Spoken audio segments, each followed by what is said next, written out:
Let's talk about volumes. A volume is a storage outside of containers. It can be a directory on the host or somewhere in the cloud.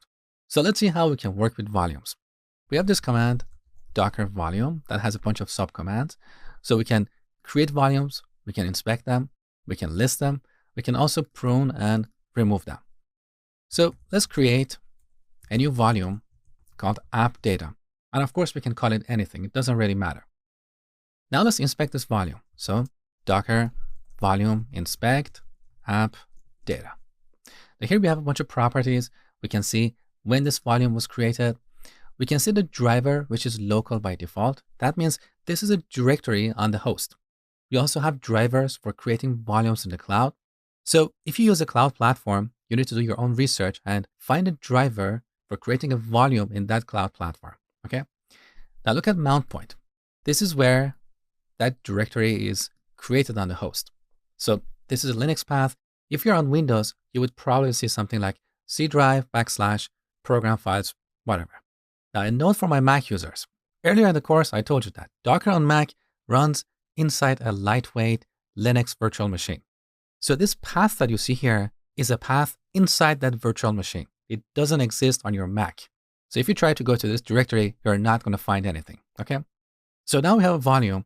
Let's see how we can start a container and give it this volume for persisting data. So docker run, you're going to run it in detached mode. I'm going to map, let's say port 4000 of the host to port 3000 of the container.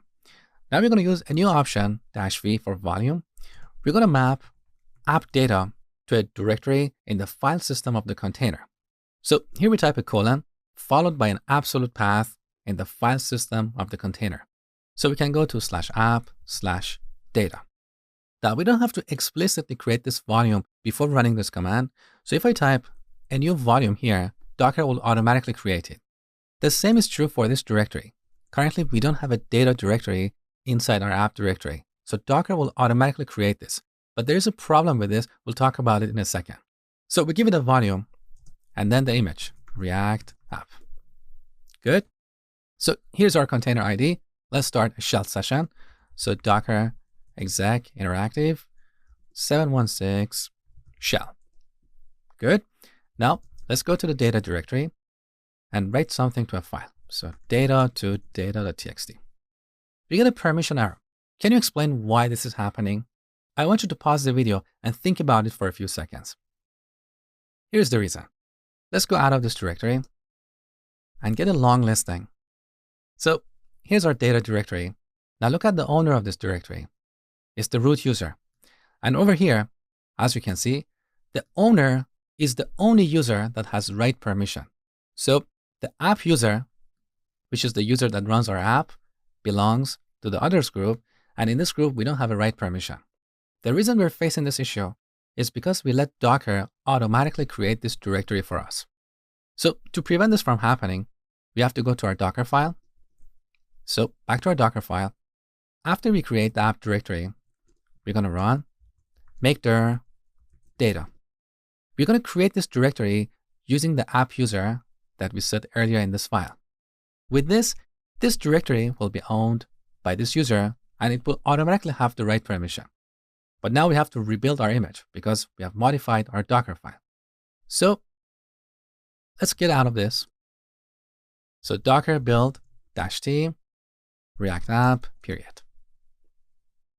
Okay, our build was super fast, great. So let's start a new container. Docker run -t. This time I'm going to use a different port mapping. Let's say port 5000 of the host to 3000 of the container. And for volume, we're going to map app data to /app/data. But this time, the data directory already exists inside the file system of this container, and the app user owns this directory. Okay. Now we give it our image, which is React app. Good. Now let's run a shell session inside this container. So docker exec interactive 007 shell.